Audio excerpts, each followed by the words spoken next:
Oi, oi, oi, pessoal! E aí? Muito bom estar com vocês de novo. Gente, vocês não sabem o que fizeram comigo. Eles vão me entrevistar. Quem? Hoje, os apresentadores do canal são o Pedro, meu filho, e a Pietra, minha fellow. Oi, tudo bem, gente? Tudo bem. Agora eu vou ficar aqui só respondendo perguntas. Não Ai, vou meu falar Deus. mais nada. Vocês que vão cuidar do canal. Que responsabilidade. Tinha que trocar de lado? Que responsabilidade, hein, Pedro? Tinha que trocar de lado. Tinha. É? Agora vocês dois vão perguntar pra mim. Tá bom. O que você quer perguntar pra mamãe? Tipo o quê? O que você quiser. Por que as pessoas têm acne? Porque as pessoas têm Legal. acne, isso é muito importante. Você sabe que a acne é decorrente de vários fatores. Nós temos a parte genética, a alimentação, a parte hormonal, os cuidados que se tem com a pele, os medicamentos e os cosméticos que se usam, enfim, são vários fatores. Se você for analisar a microestrutura da pele, você vai ver que tem os folículos pilosebáceos, que é aí que nasce a acne, que inicia o quadro de acne. Então, nós vamos ter 4 fatores que vão influenciar nesse microambiente da unidade pilosebácea para você ter acne. Então, a gente tem aumento da cornificação da região, aumento da produção de sebum, a presença do P. acnes e a inflamação causada por essa bactéria, que chamava P. acnes, agora mudou, né? Chama C. acnes. Enfim, tem uma bactéria que ajuda a piorar o quadro. Todos esses fatores envolvidos com alimentação, hormônio, estresse, o tipo de produtos que você usa para higienização, enfim, tudo isso influencia na acne. Por isso que nós falamos que a acne é uma doença multicausal. Tem várias causas. Legal. Mas pra que doença, sendo que ela é... Como é que eu posso explicar? Sendo que se vira adolescente é pra ter espinha, ou não? Então, na verdade, uma das grandes influências da acne é a variação hormonal. Quando você é criança, você tem uma glândula sebácea pequena, não hormonalmente ativa, e você entra na adolescência, os hormônios aumentam muito. Você tem modificações no corpo e com isso você tem também modificações na glândula sebácea. Ela vai produzir mais sebo, a pele fica mais oleosa, você vai ter a presença dos microcomedões, que são pequenas obstruções desses poros na pele, aliado à inflamação, e tudo isso vai culminar no aparecimento de acne. Então, algumas pessoas acreditam que a acne seja normal, entre aspas, na adolescência. Na verdade, não é normal, é uma condição que pode acontecer, mas desde que ela seja autolimitada e não cause grandes transtornos. Se ela evoluir para cicatrizes inestéticas, manchas, se tiver qualquer alteração também da ordem psicossocial, porque as pessoas têm acne, às vezes têm vergonha de ir para a escola, tentam esconder o quadro, camuflar. Se tiver qualquer distúrbio na qualidade de vida do paciente, já não é considerada normal. A acne, nesse caso, precisa ser tratada. Então, ela é muito comum, mas ela pode não ser normal. Ela pode ser um distúrbio na vida daquele paciente. Ai, que Eita, legal, quanta né, Pedro? Quanta coisa sobre acne, né? Agora tem perguntas aqui. Eu tenho Opa! perguntas. Vamos fazer perguntas, doutora? Quem Vamos começa? lá. Vou começar. Posso fazer a segunda aqui? É a primeira, não? Pode ser. Você quer Ou já fazer a foi primeira? Quer fazer a primeira, Pedro? Pergunta pra ela como é que foi a formação dela. Apresentação, especialidade, formação. Bom, eu entrei na faculdade, na Escola Paulista de Medicina. Eu entrei na Escola Paulista de Medicina. Não era legal, hein, Unifesp. doutora? Não era Unifesp. Não chamava Unifesp? Chamava Escola Paulista de Medicina. Olha. Depois é que virou Universidade Federal de São Paulo. Entrei na Escola Paulista de Medicina, fiz 6 anos de medicina. No ano em que eu me formei, é que virou universidade. Então, já no meu diploma, está escrito Escola Paulista de Medicina da Universidade Federal de São Paulo, que é conhecida como Unifesp. Olha só. Eu prestei residência em dermatologia na Escola Paulista de Medicina. Entrei, fiz mais 3 anos de residência. Depois, eu continuei como sendo médica colaboradora do setor de cosmiatria da Universidade Federal de São Paulo. Depois, eu fui fazer um fellow na Universidade de Miami com a doutora Bauman, no Bauman's Cosmetic Center. Olha que legal. Onde, na verdade, eu fui convidada para passar um período lá. Porque nós já tínhamos muita experiência com uma determinada toxina botulínica, que é distribuída por uma empresa francesa, mas que era originalmente feita no Reino Unido. Então, por conta desse expertise na toxina, nós fomos trocar informações. Eu fiquei lá, gostei muito do serviço, fui muito bem acolhida. Nessa época, eu estava abrindo um consultório, então eu voltei para tocar o consultório, fazer mais economias e voltar para lá e fazer de novo mais um estágio. Voltei para lá mais 2 vezes, a convite da doutora Bauman. Que legal. E, enfim, publiquei muitos trabalhos com ela, dei aula na América Latina, dei aula na Argentina, no México, na Europa, e sempre fiz meus estudos em toxina botulínica, no ácido hialurônico, né? E nos tratamentos cosméticos em gerais, principalmente os peelings, os ácidos de todos os cosméticos e os tratamentos com tecnologia de laser e luz pulsada também, né? A cosmetria, ela se ampliou muito, cresceu muito. Na época, a gente não podia falar que queria fazer a parte estética, né? Então, doutora, como que foi para você essa escolha na dermatologia e dentro da dermatologia, na dermatologia estética? Olha, foi uma paixão pelos cosméticos. Eu amo os cosméticos, mas eu gosto de entender como eles são feitos, como eles agem profundamente, o mecanismo de ação. Eu não me contentava em achar que um creminho fosse agir superficialmente. Eu queria saber como ele era feito, como ele penetrava, qual o mecanismo de ação. E acabei entrando para ser consultora da indústria farmacêutica, onde eu aprendi muitas coisas interessantes.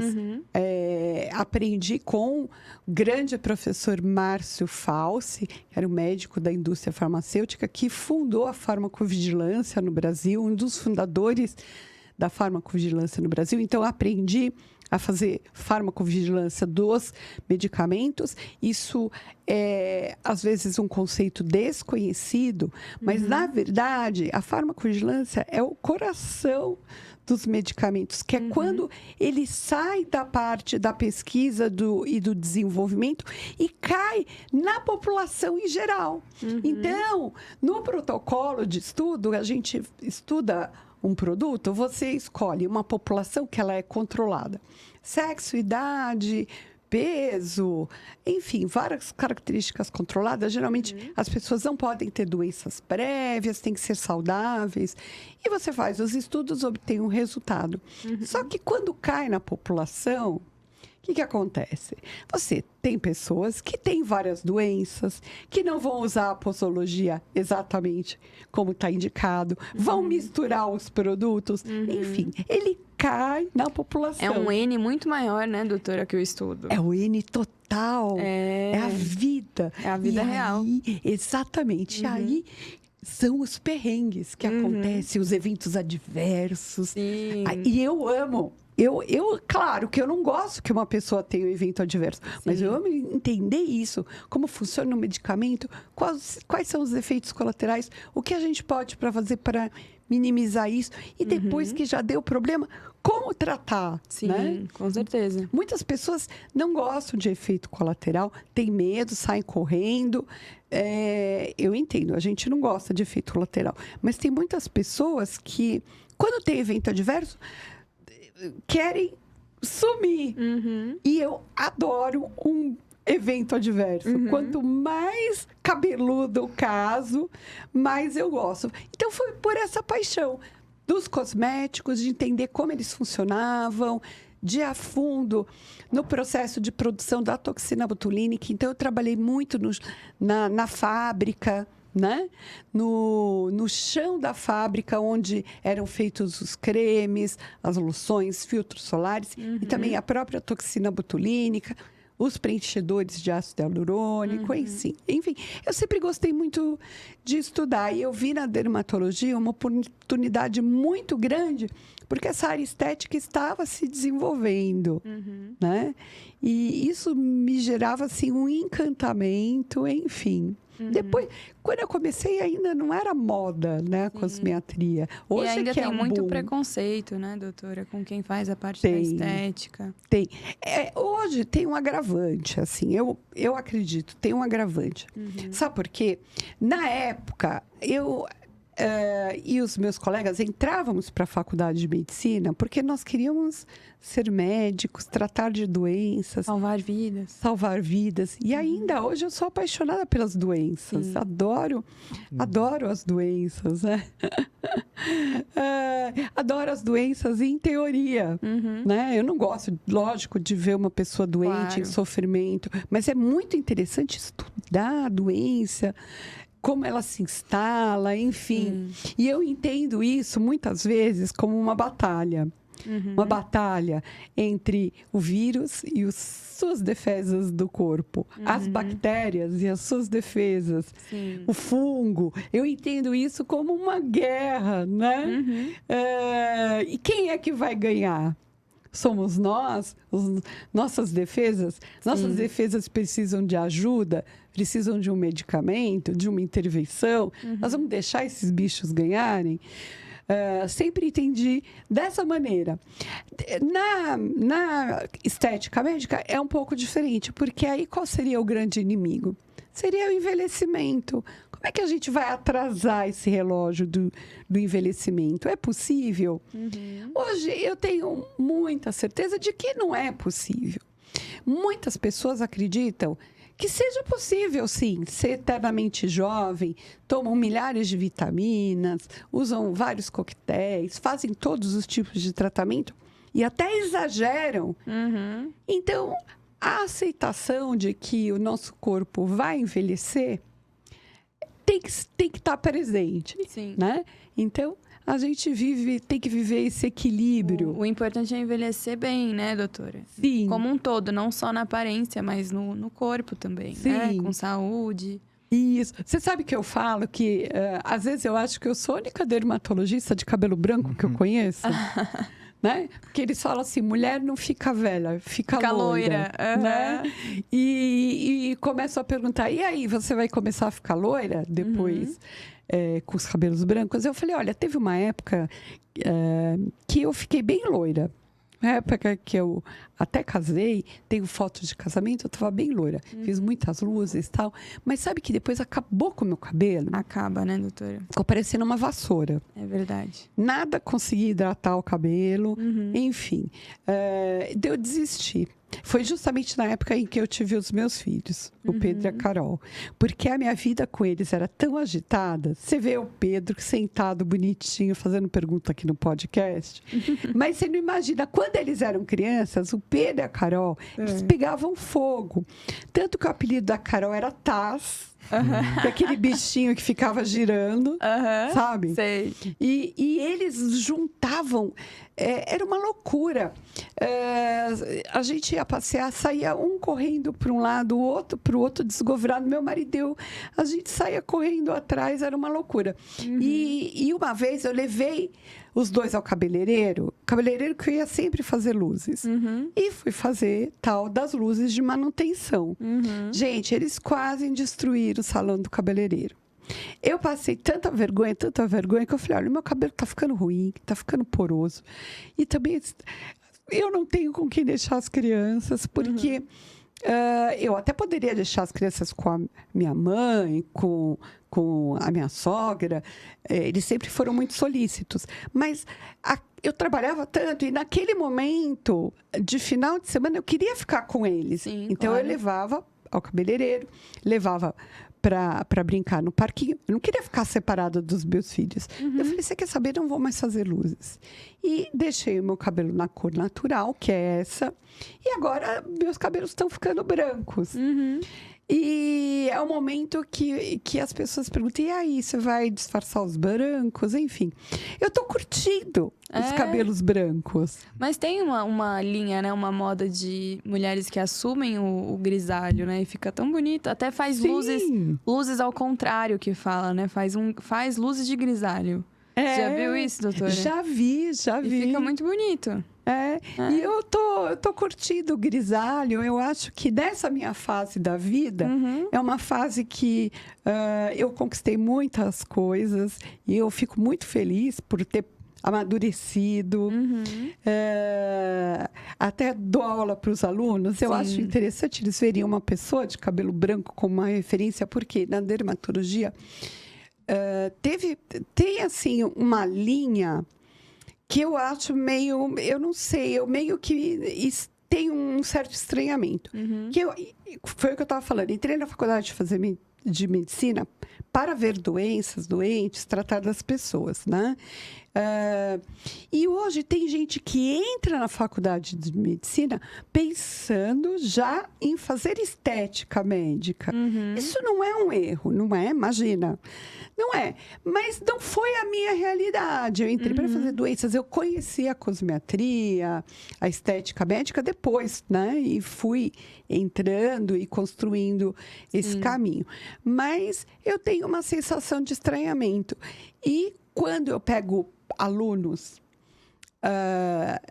que vêm fazer o curso de fellow comigo, ou MBA, ou a pós-graduação em estética, eles olham para mim, eles têm uma sensação meio que de estranhamento, porque geralmente tem muitas... Porque tem um estereótipo da dermatologista, né, doutora? Isso. Tem um estereótipo. Loira, de bocão, toda assim, marcada, né? Marcada, um queixão, assim, aqueles cílios enormes, que o pessoal faz alongamento.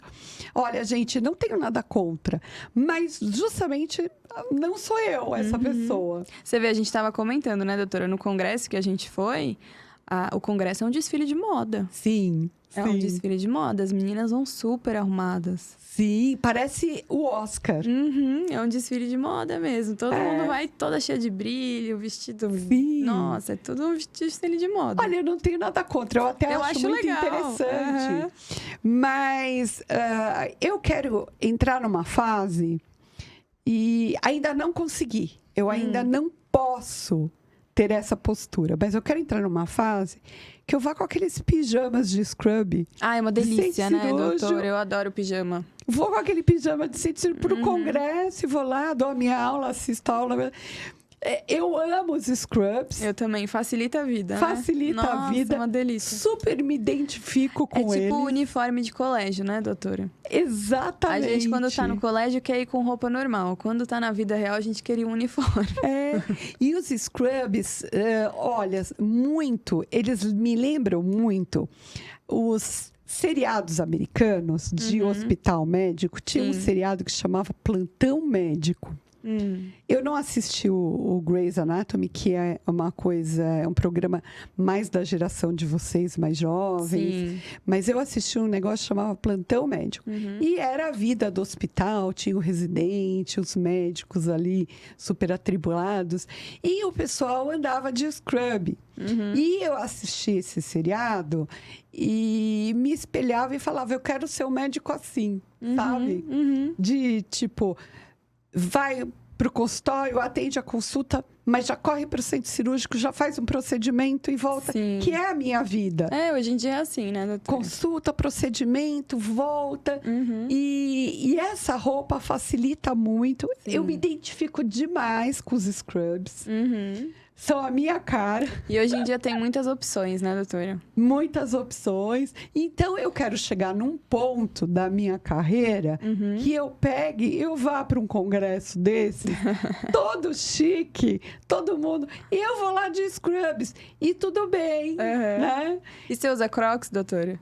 Não uso Crocs. Não usa Crocs. Uso só em casa. Sabe por quê? Aham. O meu cachorro, nosso cachorro, adora atacar o meu pé. Você jura, Pedro? E se eu tô de qualquer outro sapato, ele ataca o meu pé. O único que me protege É o Crocs. Então, eu uso Crocs em casa. Mas no dia a dia, eu não me equilibro bem no Crocs. Ah, tá. Ele me desequilibra. Eu uso, geralmente, os meus sapatos são ortopédicos. E também eu vou de salto, eu vou sem salto, né? Sapatinho ortopédico para o congresso. Isso já é um grande diferencial, né? Todo mundo vai de todo salto, mundo vai de agulha. salto. Eu não sei como é que o Como que pessoal aguenta, né, doutora? aguenta, Eu fui né? com um salto pequenininho e quase morri no final do Quase dia. morri. Fora os acidentes, porque nós temos o carpete lá É no... verdade, tropeçar é fácil, E né? aconteceu já várias vezes de colegas tropeçarem no carpete. Então, assim, eu tô numa altura da minha vida que eu não quero. Eu não quero ficar tropeçando no congresso, ficar com dor nos pés. Eu quero conforto. Curtiu o congresso, né, doutora? Curtir o congresso. Você viu que a gente curtiu muito o congresso. Muito, foi muito legal. Assistimos várias aulas, foi Sim. super legal. Sim, e tem os estandes também, né? Os estandes com as novidades, os produtos. É muito legal. É muito legal. O congresso realmente, para eu aproveitar mais, realmente, eu vou com uma roupa super simples. No caso, como era da comissão científica, o pessoal solicita mais para a gente tirar foto. Então, sabe, eu ainda não estou nesse momento, mas quando eu estiver assim, bem despojada, já aposentando, eu vou de Crocs assistir as aulas. Delícia. E pijamas. Aí é bom, né, doutora? Pedro, você quer fazer a próxima pergunta? É a 2, né? É a 3. Mas a 2 já foi o que... Sim, o que a faz 2 eu já escolher essa perguntei. especialidade. Ficou em dúvida quais. Ah, ficou em dúvida em quais a gente não perguntou, né, Pedro? Que é da segunda também. Quais especialidades você ficou em dúvida, doutora? Olha, quando eu entrei na faculdade de medicina, eu queria fazer cirurgia cardiovascular. É igual a mim, né, doutora? Nossa. Exatamente. Desisti assim quando eu fui estudar anatomia do sistema circulatório. Então foi rapidinho, sabe? Eu acho que uns 3, 4 meses de medicina já desisti. Depois disso, eu curti muito cada estágio. Foi muito legal. Eu passava na pediatria, eu amava a pediatria. Amava, tal, me achava já pediatra. Eu passava na ginecologia e obstetrícia, eu amava fazer os partos.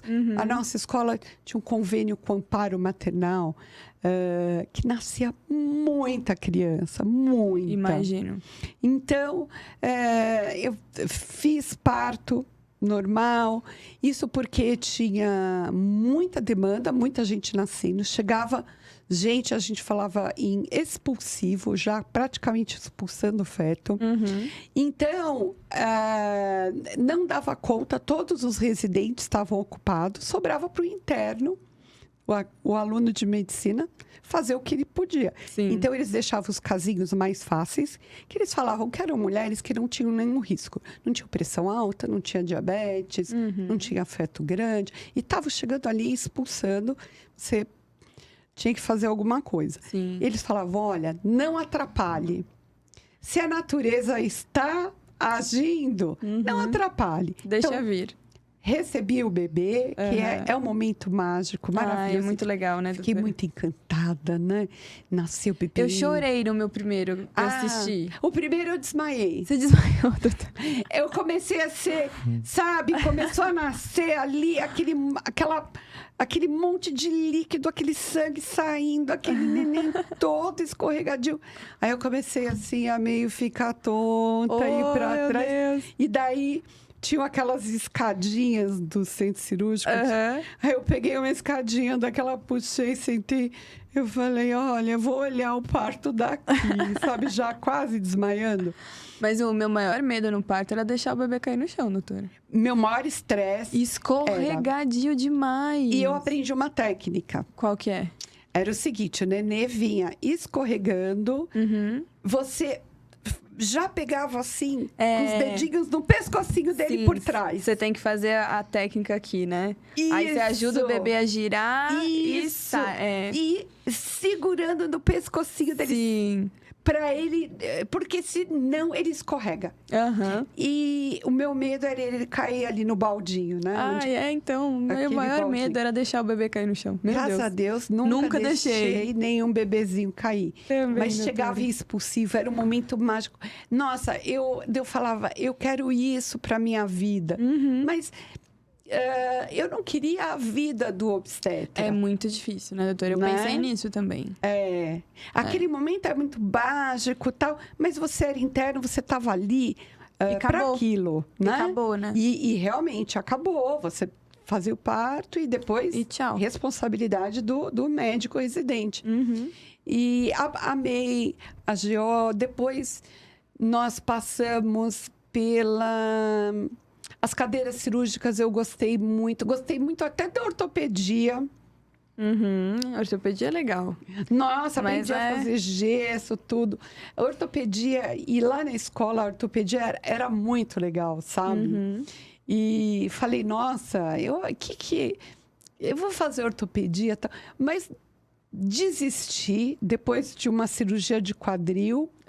E depois de 5 horas auxiliando ali na mesa de cirurgia, eu não estava aguentando mais. E não estava nem na metade. São cirurgias pesadas, né, doutor? Literalmente, tipo martelo, parafuso. Eles abriram material cirúrgico, eles abriram uma caixa que tinha vou falar a marca. Tinha uma furadeira, Black & Decker. Tava escrito assim, Black & Decker. Que isso? É uma furadeira Era dessa. Literalmente uma furadeira. Que você compra assim, né? Leroy Merlin, você vai lá. A única diferença é que é estéreo, né, doutora? Isso, aí eles esterilizam. Põe na autoclave e esteriliza. E eram as furadeiras. Ele cobrou. Nossa Senhora! Totalmente. E uns serrotes, uma coisa. Daí a coisa começou a ficar meio... Eu falei, eu acho que isso não vai dar certo. Teve um dia que eu assisti uma amputação, doutora. Muito estranho. Amputação, Nossa. você sabe que eu nunca assisti. Eu assisti uma. Nunca assisti. Teve uma especialidade que eu não gostei, que eu falei, essa eu não vou fazer de jeito nenhum. Qual? Cirurgia vascular. Porque era onde tinha as amputações. Também, Pode ser o ortopedista ou o vascular, né? Que pode geralmente eles entram juntos, né? Mas eu via muita amputação na cirurgia vascular. E olha, eu fiquei muito, muito traumatizada, chocada de ver aquelas pernas amputadas. Então, eu lembro até hoje de um senhorzinho bem velhinho, que ele estava na cama... com um coto da perna, assim, uma amputação acima do joelho. Ele perdeu aquela perna e ele ficava chorando o tempo todo e acariciando aquele curativo. Aí ele ficava, minha perna, e acariciava e chorava. E nós tínhamos que entrar ali para ver a ferida, pegar os sinais vitais, o que o interno faz. E eu ficava muito chocada, porque tinha ele amputado e na enfermaria tinha outro que ia amputar e que olhava ele. E aquela situação... Foi uma enfermaria que eu ficava muito deprimida. Então, eu senti, eu falei, não, aqui não dá para mim. Mas as outras especialidades eu gostava de boa. Gostava até de urologia, né? E geriatria, doutora? Essa é uma especialidade que eu nunca quis fazer. Olha, a geriatria... Eu gosto muito de conversar com os idosos, sabe? Eu gosto dessa comunicação, mas é uma especialidade muito complexa. A geriatria também, eu senti que não dava também. Senti que não dava. A pediatria era uma coisa de vida, a criança crescendo, eu amava puericultura, medir, pesar, ver se estava tomando a vitamina, se as vacinas estavam... Sabe, aquela criancinha crescendo, evoluindo. Agora, a geriatria era muito difícil, sabe? Tinham pacientes internados com confusão mental, pacientes que já não sabiam quem eram. Eu achava isso muito triste. Você chegar num estado em que você não reconhece ninguém. Muitos pacientes com sonda, sondados, recebendo comida pela sonda, porque já não mastigavam, sabe? Não tinham prazer da comida. Eu fiquei mal também. Então, umas coisas que me deixavam meio para baixo, eu sabia que não ia dar para eu fazer. Doutora, e como funcionou a residência? Né, Pedro? Como funcionou a residência da especialidade? É de acesso direto? Quanto tempo que dura, né, Pedro? Olha, hoje em dia a dermatologia é a mais concorrida de todas, muito difícil. Na época, estava começando o boom da dermatologia, mas ainda nós tínhamos oftalmo, radiologia, otorrinolaringologia e a dermatologia, eram as mais concorridas, tinham essas várias. O acesso da dermatologia era assim: primeiro ano de clínica médica, você rodava com todos os outros clínicos de todas as outras especialidades. Então, endócrino, nefro, cardio, todas as especialidades clínicas rodavam juntas. Então, nós fazíamos R1 de clínica médica, dando plantão no pronto-socorro, atendendo ambulatório, tudo. E foi legal, porque nesse ano você vira médico. Aquele momento em que você recebe seu carimbo, seu CRM, o paciente é seu, a responsabilidade do que você prescreve é sua. Então, é um peso que eu acho que quem quer fazer medicina tem que sentir. O peso de você ser médico, você tem que atuar. Porque eu não dei plantão fora, eu só dei plantão dentro da residência. Então, se eu não tivesse tido esse momento, eu teria que ter dado plantão fora. Porque eu acho que é uma experiência que você tem que ter. De crescimento, de ter aquela responsabilidade pelaquela vida com o seu CRM. É uma coisa muito forte. Tem que ter. Mas eu passei isso durante a residência, fiz UTI, tudo. E a partir do segundo ano, você já ficava direto na dermatologia. Aí, gente, é outra medicina. É outra medicina. É outra linguagem. É muito interessante porque a visão do dermatologista... ela é tão refinada que até os termos são muito precisos.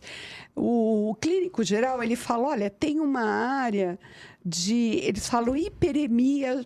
Hiperemia é uma vermelhidão geral. O dermato, não, ele fala, olha, é uma mácula eritematosa. Quer dizer, é preciso. É uma mancha vermelha ou é uma placa eritematosa, que aí já é uma lesão com relevo vermelho. É uma linguagem precisa. Você tem que aprender todo esse código. Bolha é bolha, vesícula é vesícula, certo? Vesícula não é bolha. Sim. E no início você tinha dificuldade de diferenciar, doutora, essas lesões? Porque são muito parecidas também, né? Então, é porque desde o 4º ano de medicina, aí eu já pendia para dermatologia, eu já pendia. E eu fui monitora da dermatologia. Ai, que legal. Então, eu era monitora da dermatologia e do departamento de informática médica. Então, eu fiz o primeiro CD-ROM para estudo dos pênfigos, doenças bolhosas da dermatologia. Fiz o primeiro curso virtual online junto com a equipe da Unifesp. Era um curso de dermatologia para os clínicos à distância. Ai, que legal. Então, o pessoal me vê aqui na internet e fala, nossa, o que essa senhora de 50 anos resolveu abrir um podcast? Mas o fato é que eu sou da internet. Há muito tempo, Há né, doutora? muito tempo, desde a época que as pessoas não usavam para nada. E eu já estava lá. Tanto que o site que eu sou consultora é o dermatologia.com.br, né? O meu e-mail é erica@dermatologia.com.br. Era uma terra de ninguém. E eu cheguei a fazer blogs, né? Evoluí para vídeos, hoje dou curso online e sou apresentadora do canal Medcast, que podem ter outros apresentadores. No caso, Hoje, no caso, somos nós, né, Pedro? hoje você e o Pedro e a Pietra. Combinou, né? Combinando. Combinou. Né? Vocês estão apresentando. E tem o Érica Monteremo D, que é o canal de cortes, que teoricamente eu ponho o que eu quiser no canal de cortes, mas são as pílulas do que acontece aqui ou em qualquer outro lugar que eu apresente. Mas o fato é que eu já era da internet. Sim. Então, essa é a minha vida, né? Aqui e online.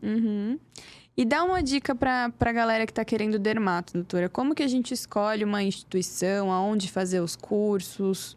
Olha, é muito difícil. Antigamente, você tinha que fazer residência de dermatologia num serviço credenciado. Hoje, você tem as residências e você tem os cursos de pós-graduação. A pós-graduação, muitos deles não exigem que você faça um ano de clínica médica. Você vai direto. Agora, para fazer dermatologia, você tem esse caminho. Você faz ou a residência ou a pós-graduação. Mas uma coisa é a dermatologia, outra coisa é a estética médica. Né? Então, veja bem, a estética médica, você não vai aprender totalmente, nem na pós e nem na residência, o que não é objetivo, porque normalmente você está atendendo pacientes do SUS. E os pacientes do SUS, gente, às vezes falta dinheiro para comprar gaze, dinheiro para comprar fio de sutura, sabe? Às vezes você não tem exame. Você não vai ter um procedimento Material para procedimento estético. Você não vai ter o laser, você não vai ter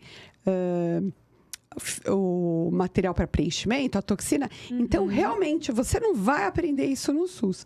Se você quiser dermatologia, é porque você gosta das doenças da pele, ou você quer se aprofundar mesmo no estudo da pele e depois evoluir para a parte estética. A parte estética, você vai ter que fazer uma complementação, porque a cosmetria que é dada lá no serviço público tem realmente as suas carências de material, né? Sim. Sempre vai ter. Né? Enquanto for SUS, sempre vai ter. Tem essa pergunta 6 que é difícil. Ah, não. A pergunta 6 é sobre o R1, R2, R3. Como é que foi cada etapa da residência, doutora? Você já comentou um pouquinho, né? Foi. O R1, eu achei que eu não fosse aguentar.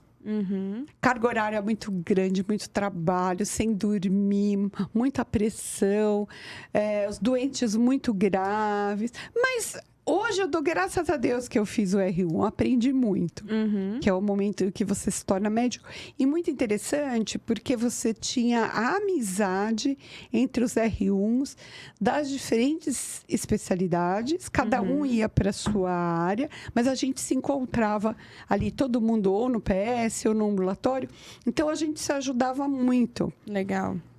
Tinha um grupo do R1, doutora? No meu grupo tinham 2 meninas que eram da neurologia clínica, 2 meninas que eram muito boas. Um menino que era da nefrologia, também um menino muito bom. E os colegas das outras turmas eram muito legais. Então, tinha o pessoal da reumatologia, da própria clínica médica, que sempre davam aquela mão para a gente quando rolava aquela dúvida, né? Você atendia um paciente mais grave e precisava do auxílio ali do colega da outra especialidade. Mesmo você estando no R1, que é geral, sempre tem um colega da outra área que se aprofunda ali naquela doença e você pede um socorro para eles. E teve um caso que foi muito marcante para você na residência, que você lembra até hoje? Na residência, olha, provavelmente sim, não estou lembrando de nenhum agora, mas eu me lembro de um do 6º ano que me marcou. Legal. 6º ano, quando nós dávamos um plantão, o interno dava um plantão sozinho, Nossa. mas com Supervisão. não supervisão. Tinha um andar inteiro cheio de pacientes internados, tinha uma UTI, tinha o médico da UTI, mas você ficava responsável pela enfermaria. Mas se realmente precisasse, chamava o colega da UTI para ajudar. Mas geralmente o médico da UTI já estava muito sobrecarregado, então se não fosse nada super urgente, você não chamava. Mas me marcou muito porque tinha uma paciente com insuficiência renal crônica, dialisando, e ela estava afundando, ficando mal, ficando urêmica, confusa. E ela faleceu no meu plantão. Oh. E assim, ela ficou bem mal. Ficou bem mal, sabe? E foi muito difícil. No dia seguinte, além de eu estar arrasada, porque ela faleceu no meu plantão, eu passei a madrugada fazendo o atestado de óbito. Fiz todo o atestado de óbito, não tinha CRM, né? Quem carimbava era o médico do plantão, o plantonista, mas eu preenchi tudo, enfim. Ele foi lá, revisou, carimbou, assinou e ele falou: ó, tá aqui o atestado na tua mão. Agora você vai conversar com os familiares. Ai, essa parte é difícil, né, doutora? Você vai dar a notícia. Gente, nessa hora, olha, eu estava no 6º ano, estava praticamente já nos últimos estágios. Nessa hora, faltava tão pouco para eu me formar, mas a vontade que eu tinha era de desaparecer, evaporar. Assim, não, esse momento não dá. Eu não vou conseguir ultrapassar essa barreira. Não vou conseguir. Isso não vai dar, não vai dar. E enfim, chegaram os familiares para saber as notícias, né? E a senhora foi sozinha mesmo? Ou teve algum preceptor que foi junto? Não, eu fui sozinha mesmo. E eu acho que tinha que ser. Eu acho que eu tinha que aprender. Em algum momento a gente tem que aprender essa parte também, né, doutora? E eu acho que fez muito bem. Não ir nem o plantonista da UTI, nem o preceptor. Eu acho que cabe, sim, ao médico informação. É esse impacto, essa formação. Assim como a gente entra na faculdade de medicina, tem o impacto do cadáver. É uma coisa que impactou demais, né? E você precisa lidar aquilo com aquela vida que não está mais ali, mas aquele corpo. É muito difícil, isso te transforma muito, mexe muito. E essa fase de conversar com o familiar sobre o ente querido é muito difícil. Eu não esqueço. Eu acho que eu já contei essa história em outros podcasts, Sim. porque sempre perguntam. E eu sempre me lembro desse caso, é um caso do 6º ano. Mas, enfim, foi muito difícil, mas eu acho que não tem outro jeito. A gente tem que passar pelas coisas que a gente... que são difíceis na faculdade, né? Com certeza. Pedro, vamos mudar o clima agora. A gente vai fazer a pergunta E a Aqui. 8? Vamos pular essa porque sua mãe já respondeu essa. Vamos fazer essa aqui, ó. Como que foi? Como que foi a rotina na especialidade? O que você faz durante os seus dias da semana? A rotina, a especialidade durante... Não, agora, a rotina agora. Agora? É, o dia a dia agora, como é que funciona, o que você faz, como é essa semana, se é variado ou não, se você faz a mesma coisa todo dia. Como é que é? Geralmente, segunda-feira eu dedico à ciência. Uhum. Então, geralmente eu gravo aulas, estudo material que chega, as novidades, preparo videochamadas, dou lives de medicina, da parte estética médica. Uhum. De terça a sexta, eu atendo no consultório. Lá na Human Clinic, atendo das 14 até as 20 horas. E é muito variado. Uhum. Então, tem os dias que eu faço o atendimento normal, que são os pacientes que chegam com consultas variáveis. Acne, rosácea, querem fazer preenchimento, toxina, fios, as queixas cosméticas, tratamentos com laser, tecnologias, uma rotina tranquila. E tem os dias dos fellows, que é o meu dia favorito. É o meu também. Que quando eu recebo os alunos, né? Que são médicos jovens, tá? Eu analiso o currículo dos médicos. Então, eu acredito assim. Se o médico, ele tem muita experiência, ele já está formado há muito tempo, não é o perfil para o meu fellow, né? Não é. Então, eu já converso com esse médico e falo, olha, eu acredito que você tenha que procurar outro curso. Então, tem gente que quer focar no cabelo. Eu falo, olha, eu tenho uma colega, a doutora Luciana, que tem o Captec. Então, faço Captec. Sim. Então, o paciente quer aprender a fazer Fox Eyes. Olha, Dr. tem o Ivan. curso do Dr. Ivan, né? A pessoa quer aprender a fazer...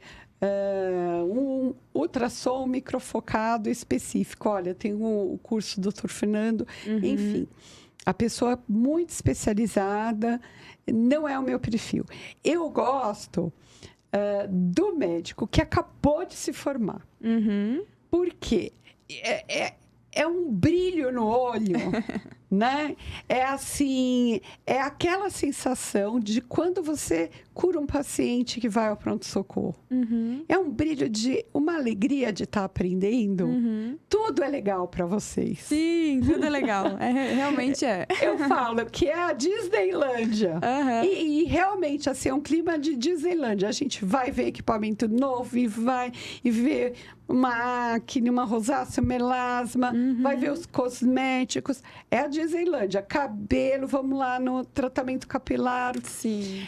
É demais. Então, o meu dia favorito é o dia que eu atendo com os alunos. Doutora, já aproveita e fala como é que é a inscrição para o Fellow, para quem está assistindo a gente. Olha, nós estamos coordenando 2 pós-graduações em estética médica. Uma delas é totalmente online, que já tem inscrições pelo site do Plenitude Educação. Nós temos o curso de harmonização corporal e procedimentos estéticos do Instituto Lapidari, que a gente coordena, que é um curso híbrido, aulas teóricas online. E temos o curso prático, onde nós vamos até Camboriú e damos as aulas práticas. Temos o Fellow na Human Clinic, que é hands-on. Muito bom. Eu pego na mão do aluno e ensino a fazer o preenchimento, a toxina, o fio, o laser. Eu pego na mão e a pessoa faz junto. E eu adoro. Né? E qual que é o e-mail da inscrição, doutora? A pessoa manda o currículo para o meu e-mail, que é o erica@dermatologia.com.br.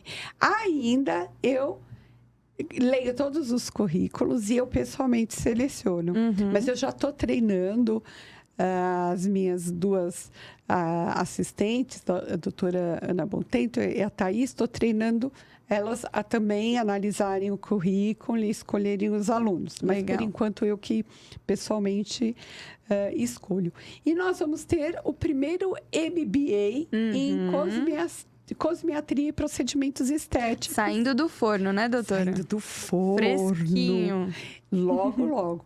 Todos esses outros, a inscrição é pelo site. Então, o site do Lapidari, o site do Plenitude Educação.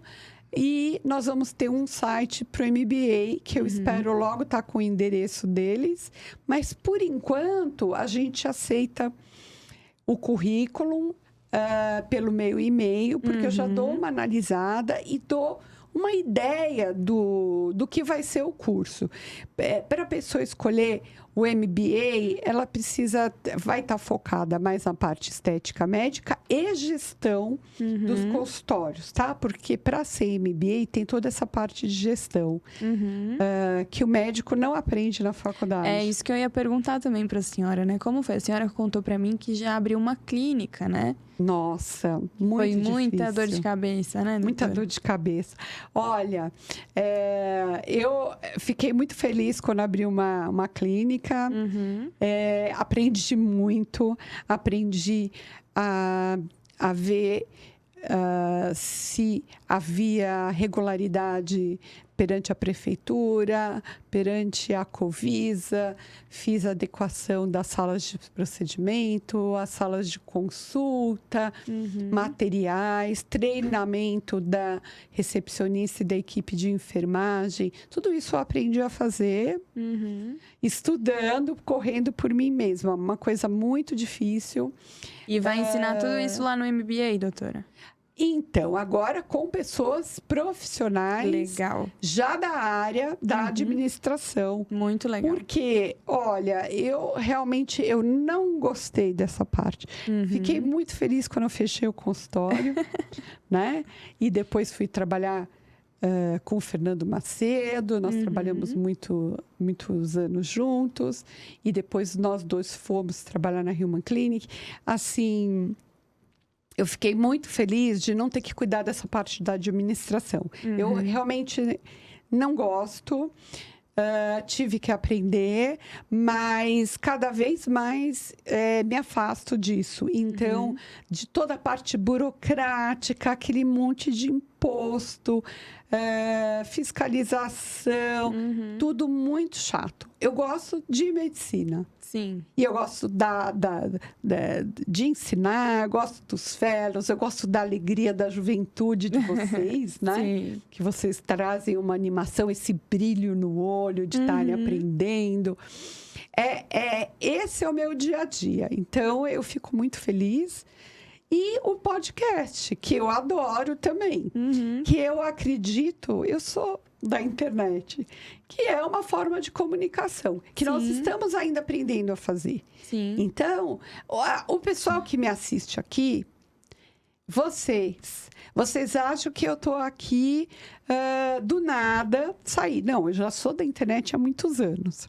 Já fiz podcast, agora a gente evoluiu para esse formato de vídeo podcast. E também eu já fiz vários cursos. Então, eu fui estudar isso.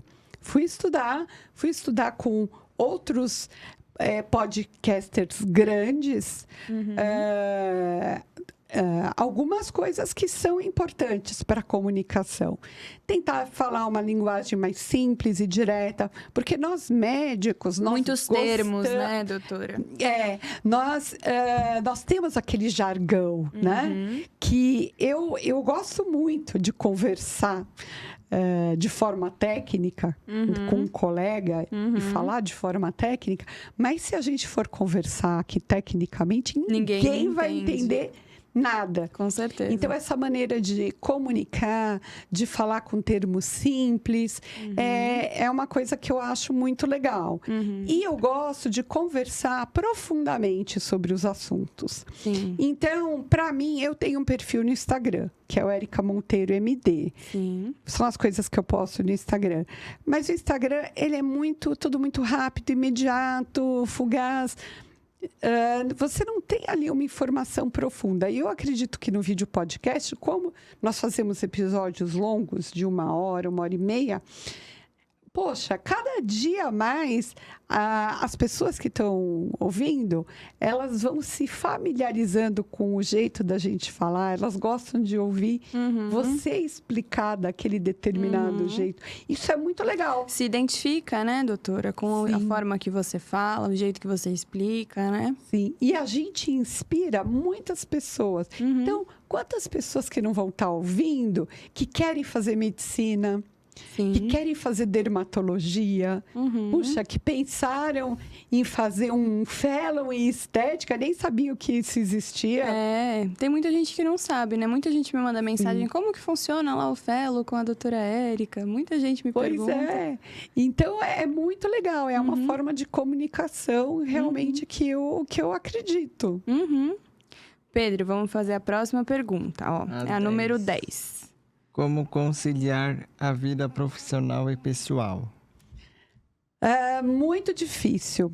Você sabe que isso eu li vários trabalhos que falavam assim, como os médicos têm a capacidade de ter um relacionamento familiar péssimo e tumultuado. Como era muito difícil para as pessoas entenderem que o médico ia dar plantão, ia ficar fora, ia dormir fora, certo? Ia estar passando, às vezes, datas comemorativas, Natal, Ano Novo, plantão, sem a família, né? O plantão, o aniversário daquela pessoa. E como isso era muito difícil, pouco entendido, e como o médico ele tinha um relacionamento tumultuado. Sempre li muito sobre isso. E realmente é muito difícil. Eu tive muita sorte de ter pessoas muito compreensivas. Então, a minha família, tanto os meus pais sempre me apoiaram, a minha irmã também. E hoje em dia, o meu marido e os meus filhos, eles super me entendem. Sabe? Olha, desde pequenininho, eles falavam, a mamãe vai viajar, né, para trabalhar, e eles super entendem. Então, eu sinto muitas saudades.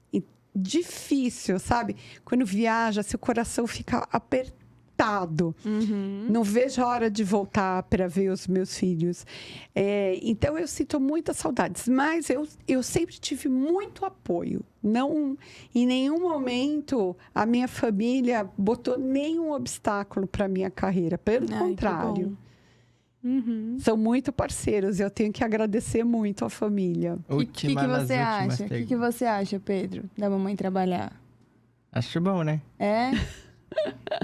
Sente saudade? Bom? Sente saudade quando ela viaja? Sim, mas tem internet para conversar. Que bom, né? Que bom! Você fica conversando no WhatsApp com ela.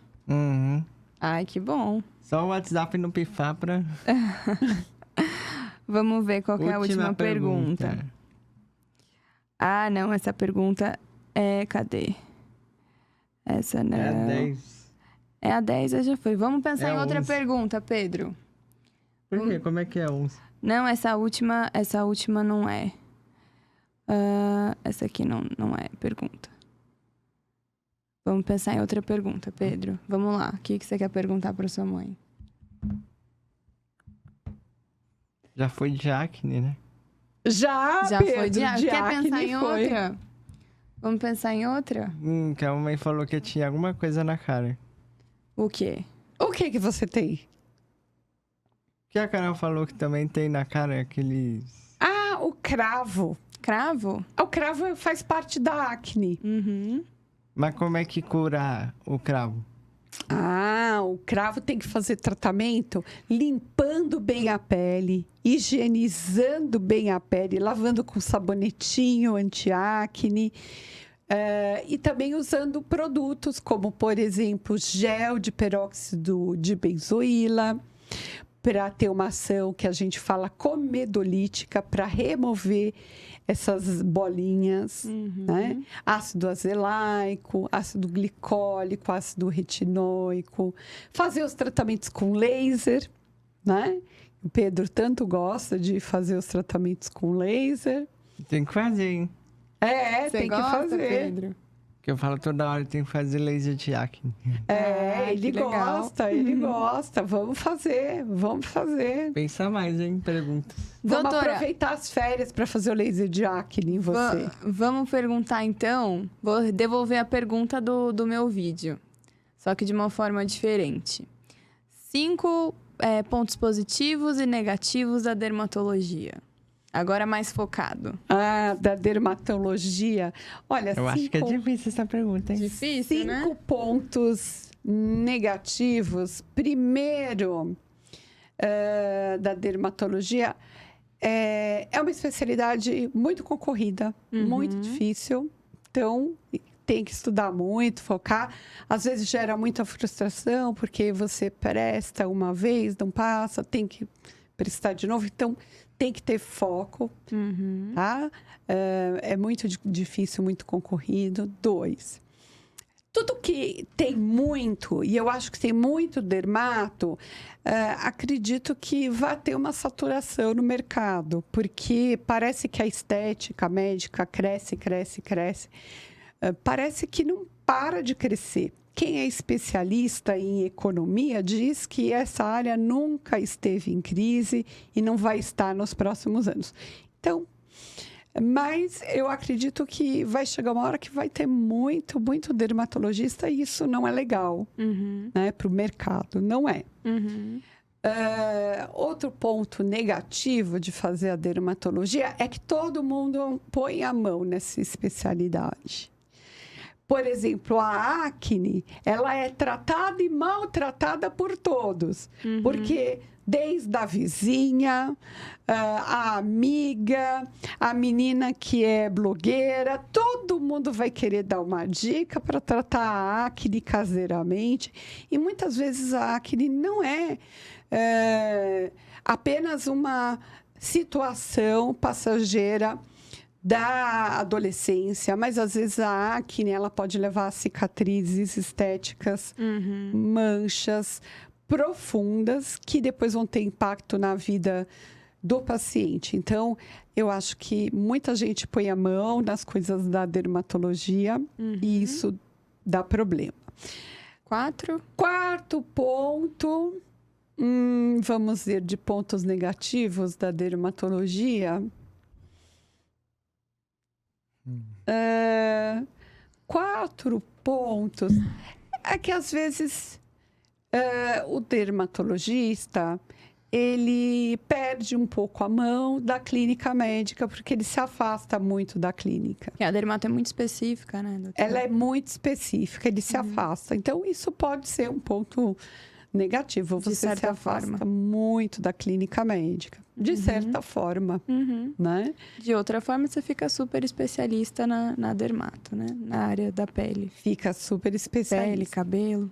5º ponto é que é uma área muito cara para você montar o seu consultório. São muitas normas, as fiscalizações. Depois que você já pagou tudo, construiu, reformou o seu consultório, você tem que mobiliar, tem que comprar os equipamentos que são muito caros. A tecnologia, se você não acertar na compra do equipamento, você pode comprar às vezes um trambolho que vai ocupar espaço e vai ser um mico no seu consultório, porque às vezes tem aparelhos que têm um custo elevado e que você realmente não usa muito. Agora também você pode acertar na compra de um equipamento e mesmo acertando, você vai pagar caro. As tecnologias são caras. Sim. E olha, tem uma coisa no mercado, eles vendem produtos, isso é de fato. Eles vendem produtos mais caros para os dermatologistas. O mercado é inflacionado. Nossa. Então, se você vai vender um equipamento X para qualquer outra especialidade, custa tanto. Para vender para o dermato, eles pintam o equipamento ali de De rosa. E vão querer cobrar 3 vezes o preço. Isso é uma realidade. Então, são esses pontos negativos. Beleza. Aí, para encerrar, os pontos positivos. Vamos encerrar positivamente, né, doutora? Com certeza.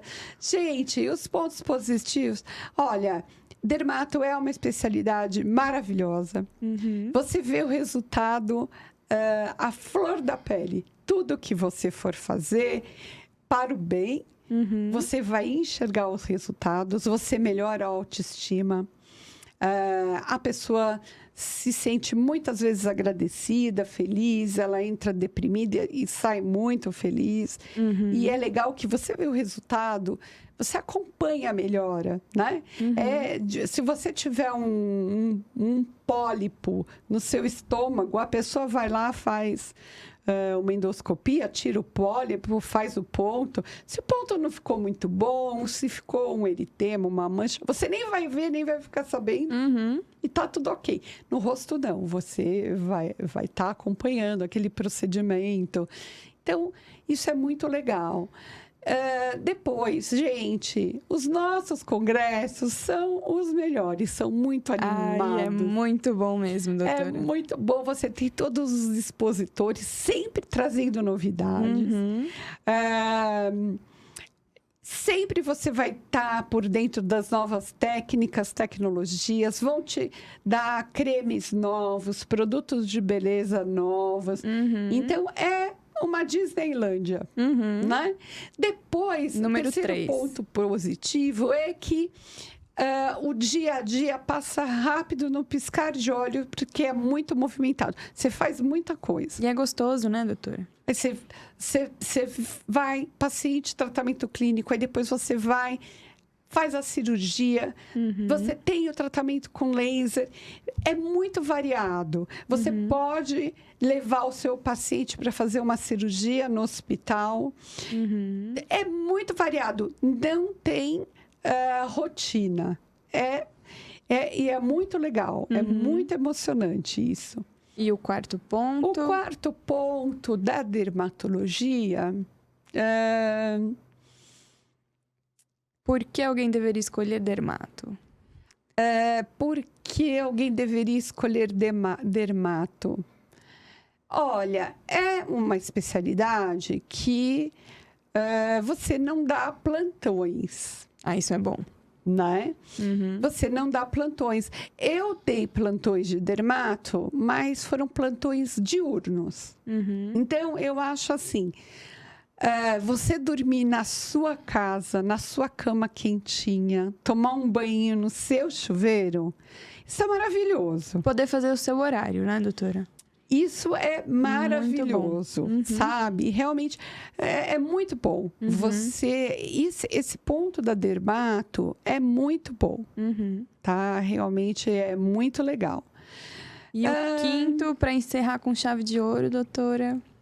O quinto é que a dermatologia é a especialidade... Gente, agora eu vou totalmente puxar a brasa para minha sardinha, viu? Agora com certeza. Peço desculpas, abre aspas, um protecionismo aqui. Mas, gente, toda a parte estética linda, maravilhosa... Quem faz a dermatologia tira de letra. Então, realmente, a gente entende profundamente da pele, tá? Tô falando aqui, puxando mesmo a brasa para minha sardinha. Então, não se ofendam. Mas quem entende de pele, da dermatologia, como a gente entende muito das doenças, os tratamentos para nós, assim, nós tiramos de letra. As tecnologias que estão chegando, os tratamentos cosméticos. É maravilhoso. É uma especialidade que eu super recomendo. Ai, que legal, doutora. Adorei, né, Pedro? Você gostou da entrevista? Sim, senhor. Adorei saber um pouquinho mais sobre a sua história, doutora. Muito obrigada por responder nossas perguntas, né, Pedro? E aí, Pedrão, ficou alguma dúvida? Sei não. Talvez. Talvez. Talvez. Que bom. Então, gente, agora eu vou deixar vocês encerrarem o podcast. Ai, meu Deus. Tem que pedir like, Tá. tem que pedir para se inscrever, ativar o sininho, Aham. fazer comentários fofos para nós. Tem que pedir tudo isso. Só que Tá. vocês têm que pedir de uma maneira que vocês têm que convencer a pessoa a fazer o seu pedido. Tá. Então, gente, vamos lá, hein? Eu quero pedir a ajuda de vocês aqui. Se você gostou desse vídeo, não esquece de deixar o seu like, por favor, ó. Por favor, eu e o Pedro estamos pedindo muito. Deixe o seu comentário de dúvidas sobre a dermatologia, que eu e a doutora Érica podemos responder nos comentários, né, Pedro? E o Pedro vai adorar ler também, né? Que Sim. mais? Não se inscreva, é claro, é muito importante de se inscrever no canal, pelo amor de Deus. E ativa o sininho. Ativa o sininho e se inscreve no canal, porque a gente quer você aqui assistindo todos os vídeos da doutora Érica, Deixa né? uns 300 comentários. Isso! Deixa vários corações. Que cor você gosta, Pedro? Ah, tanto faz. Tanto faz? É, E rosa, gosta? coração de internet não pode ser vermelho. É? Então deixa o seu coração vermelho aí nos comentários pro Pedro, tá bom? E é isso, gente. Muito obrigada. Obrigada, doutora Érica, pela oportunidade de entrevistá-la. A gente trocou os papéis aqui. E é isso. Muito obrigada. Muito Tchau. obrigada. Tchau, tchau. Tchau, tchau.